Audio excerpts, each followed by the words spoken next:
Welcome everyone to another exciting episode of the Chaos Realm. As always, I am your host, Chris Chaos, and we are going to be talking about two of my favorite things, heavy metal and horror movies. Now, everybody that knows me personally knows I love heavy metal and I love horror movies. So, what better video we'd be talking about heavy metal and horror movies? But not one horror movie, two horror movies based around one heavy metal song.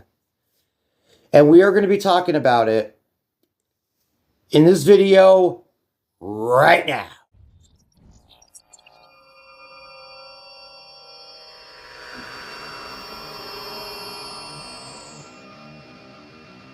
Hey, what's going on, everyone? This is your host, Chris Chaos, and you are welcome to the Chaos Realm. Sit back, relax, and enjoy. You're not going to want to miss any of this. All right, as I said in the intro, we are going to be talking about horror movies and heavy metal. But the horror movies, I'm going to talk about them second. The song I want to talk about, we're going to go back to 1984. Twisted Sister's third album, Stay Hungry. On it, there is a two-part song, Horror Terra, the beginning. Part 1, or A, Captain Howdy, and B, Street Justice. Now, the premise of this song is a child murderer the first part, Captain Howdy, this guy's name's Captain Howdy. He's a serial killer or a child murderer, whatever. And the second part, Street Justice, he is caught, he walks, parents don't like it.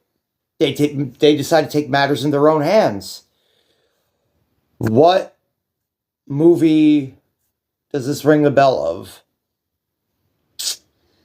That's right. Nightmare on Elm Street. Freddy Krueger is a child murderer. He gets caught. He walks. Parents decide to burn his fucking house down, which turning him into the dream demon Freddy Krueger that we know now. But could it also have been a foreshadowing of something 14 years into the future? Because 14 years later, in 1998, Dee Snider, yes, the same one who wrote the Horror Terra, he released the movie Strangeland. This movie was about Carlton Hendricks, or Captain Howdy, pretending to be a teenager to get teenagers to his party, just for him to torture and do like sadistic and ritualistic piercings and methods of body modification and spiritual torment, exploring the realms of pain and death. That's pretty much his whole idea, and using them as a guinea pig to do this. Now, obviously in Nightmare on Elm Street, he's caught. Like, they catch him. And yeah, he goes to jail. He walks. The parents of Elm Street burn his house down with him in it. But in Strangeland, one of Captain Howdy's victims, Genevieve, happens to be the daughter of Detective Michael Gage. And he finds Captain Howdy himself. He figures it out because they were blindsided at first. They went to the wrong house. But him himself went in alone and took Captain Howdy out. Then he was processed, put in jail. He was put in a psychiatric ward. Then he got out on parole. Said he was rehabilitated. He was on medication. He's no threat. And at this point, he was no threat. He was no threat at all. But that wasn't enough. That still pissed people off that he still walked. And guess who the leader of the lynch mob was? That's right. Robert Englund. He was in this movie. Jackson, or Jack. He was in this movie, and he was the leader of the lynch mob. He was, drinking some beers. His daughter was out. But he was right. She was fucking the football quarterback, her boyfriend, and but the news came on, and he was already drunk and pissed. And the Carlton Hendricks thing came up, which put a light bulb on. Called his boys up, and they decided to take Carlton Hendricks out. Well, and guess who was also there? Michael Gage, watching all this shit go down and didn't do dick. So guess what? Captain Howdy comes back because, like how they have in most of these horror movies, like tree branch snaps. Oh, it falls down, but he was on hanging and he wakes back up and comes to, and that lack of oxygen to the brain and all that turned him back into Captain Howdy. So congratulations there, Jackson.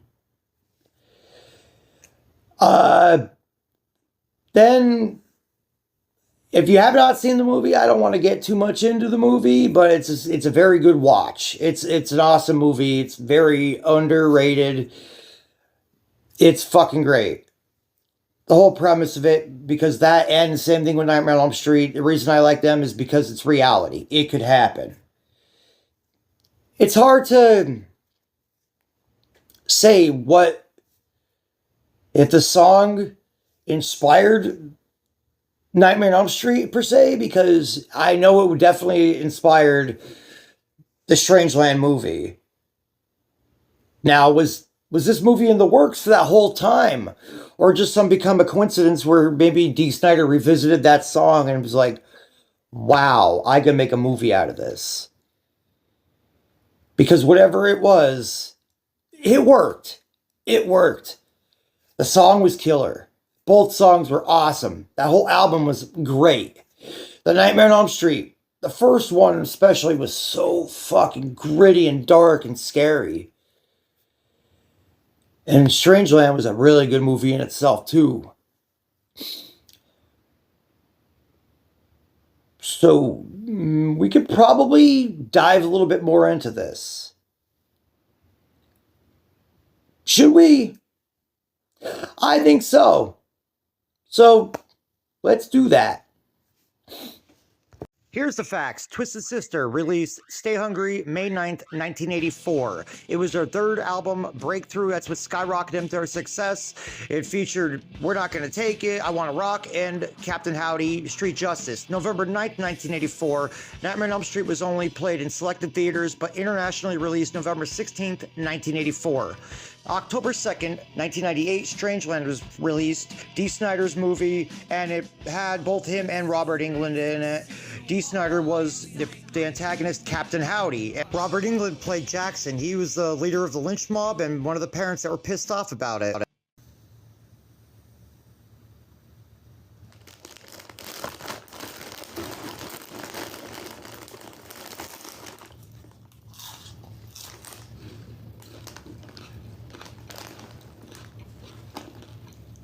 Yeah, some good fucking popcorn. Oh, shit. My slideshow's over. Oh, fuck. Alright. Wow.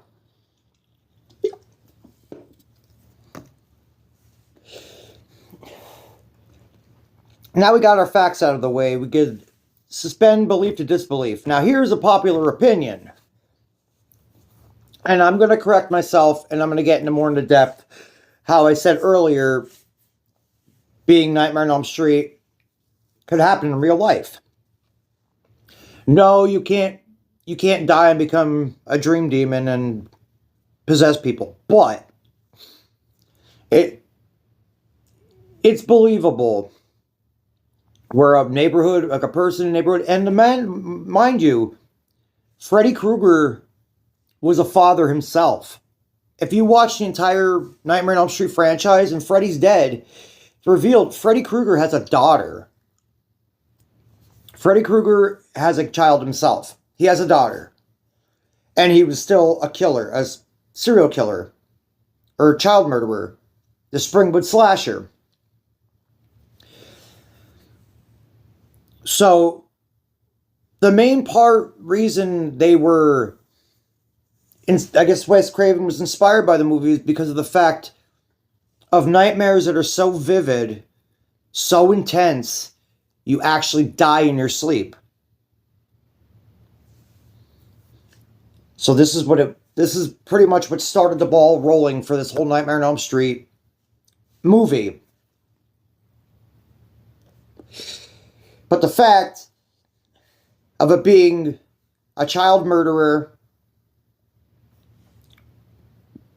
getting caught walking,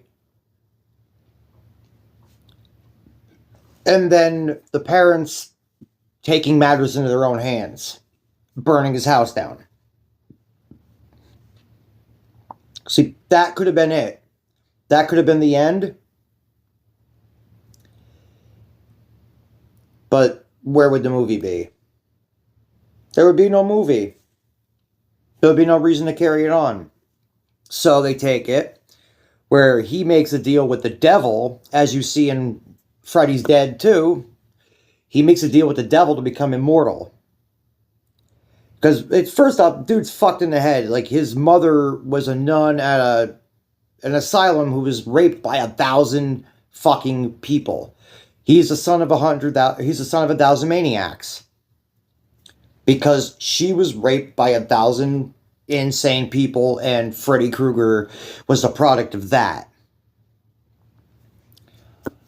And as you see in like various movies, his whole upbringing, his whole life was nothing but abuse and neglect and just shit. So when he got older, he became a killer. Now, with that all being said, and it being tying in with the song, the Horror Terra sequence, Captain Howdy and Street Justice, because of the fact you hear so many times. How many times have you heard, back in the day especially, somebody just wandering through town, looking for work, a drifter or whatever, picks a kid up, kidnaps the kid. You hear about child abductions. Still to this day, there's child abductions. People not knowing, like cold cases, families not even having any closure. Are their children alive, dead? Where are they? And especially for anything, any kind of situation like that, it's a strong situation. There's no closure. And sometimes the law doesn't give them that satisfaction. Yeah, you could throw them away forever, but that ain't going to bring their family back. Death penalty takes forever to do anything. Because there's so many people against it, but guess what? Do you really want to be spending your tax dollars on something like that? That piece of shit rotting in jail? No. You want them gassed, hung, electrocuted, anything you want. You want that fucker dead. And especially when they just get away with it. That must really piss people off. So here's where that part came in. And it also ties in with Freddy Krueger. And it ties in with the song Street Justice. And it also ties in with Strangeland. Because Strangeland was also... He was a psychotic fuck who kidnapped and tortured teenagers.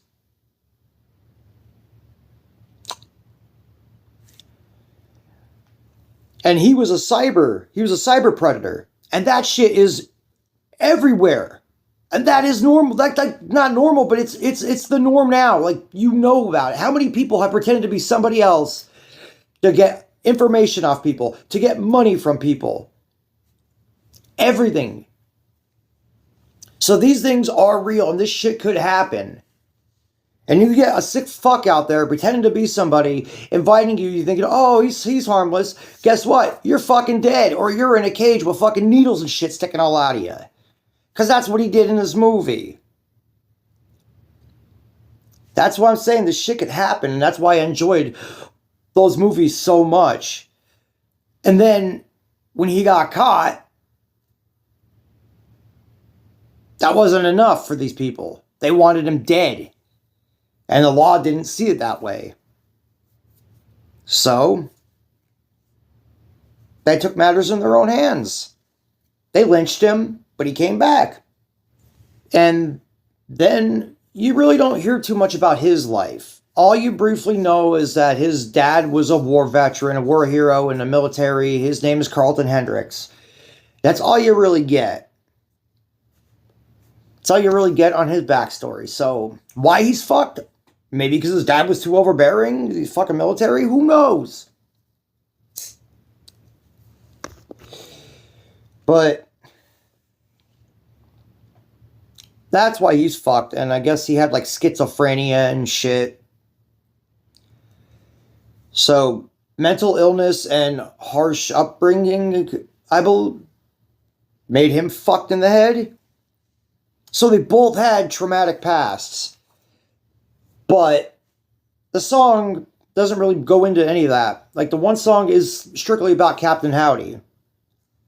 About how he kills fucking children. And the song Street Justice goes more into it about the parents getting their justice. Because just a stranger from the neighborhood, this like vague description really didn't help him.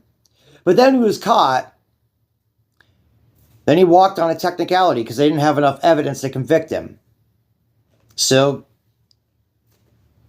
the families, the parents of the missing children or the dead children took it in their own hands and they fucking killed him. They hung him.